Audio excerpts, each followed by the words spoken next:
परियों के दायरे का हैरत अंगेज मौमा हल। इतने बड़े दायरे खुद ब खुद कैसे बन सकते हैं? साइंसदानों ने पता लगा लिया। नामीबिया के घास के मैदानों में पाए जाने वाले परियों के दायरों ने तकरीबन 5 दहाइयों तक साइंसदानों को हैरत में मुब्तला कर दिया था, लेकिन बिलाखिर साइंसदानों ने ये मौमा हल कर दिया। बहरे ओकेन्यूज के साहिल से 80 से 140 किलोमीटर के फासले पर नमीब के साहिली सहराई इलाके में जमीन पर लाखों दायरे मौजूद हैं, जिनमें से हर एक चंद मीटर चौड़ा है। ख्याल किया जाता है कि ये दायरे दीमक ने बनाए, लेकिन journal perspective in plant ecology evolution and systematics नामी जरीदे में शाया होने वाली तहकीक में बताया गया है कि हो सकता है कि घास के मैदानों में बने इन दायरों का सबब खुद घास हो, जिसने खुद को पानी की बहुत महदूद दस्तियाबी के मुताबिक ढाल लिया हो। तहकीक में मुताबिक सहराई इलाकों में कभी कभार होने वाली बारिश का जायजा लिया गया और दायरों की वजाहत के लिए घास, उसकी जड़ों और पत्तियों समेत दीमक से घास की जड़ों को पहुंचने वाले मुमकिन नुकसान का तज्जिया किया गया और ये नतीजा निकाला कि परियों के दायरे पौधों ने पानी के दबाव की वजह से बनाए।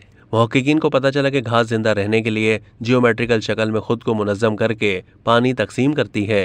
मुहक्किकीन ने 2020 के खुश्क मौसम से 2022 के मौसम बरसात के अख्ताम तक परियों के दायरों के अंदर और उनके इर्द गिर्द मिट्टी में नमी जांचने के सेंसर नस्ब किए, ताकि 30 मिनट के वक्फों के साथ मिट्टी में मौजूद पानी की मिकदार मालूम की जा सके। साइंसदानों ने यह भी मुताला किया कि दायरों के इर्द गिर्द नई उभरती हुई घास ने दायरों के अंदर और इर्द गिर्द की मिट्टी के पानी को किस तरह मुतासिर किया। उन्होंने नमीब के 10 खित्तों में दायरों के अंदर और बाहर पानी के रसाव में फ़र्क का अंदाज़ा लगाया।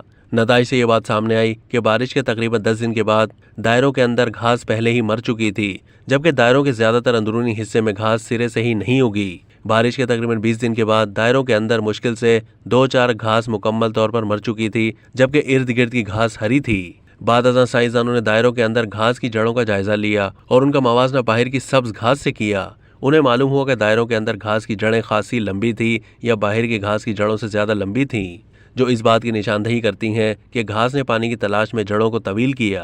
ताहम साइंसदानों को घास की जड़ें दीमक के खाने का कोई सबूत नहीं मिला और बारिश के 50-60 दिन के बाद मुर्दा घास की जड़ों को पहुंचने वाला नुकसान ज्यादा नुमायां हो गया।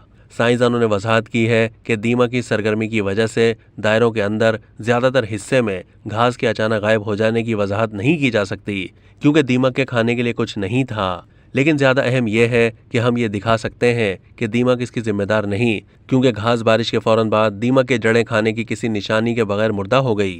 साइंसदानों ने यह भी पता लगाया कि शुरू की बारिश के बाद दायरों के अंदर और बाहर मिट्टी में पानी कम होने का अमल बहुत सुस्त था, जब घास ने अभी जान नहीं पकड़ी थी। लेकिन जब इर्द गिर्द की घास अच्छी तरह उग गई तो बारिश के बाद तमाम इलाकों में मिट्टी में मौजूद पानी में बहुत तेज़ी से कमी हुई। हालांकि दायरों के अंदर पानी लेने वाली तकरीबन कोई घास नहीं थी।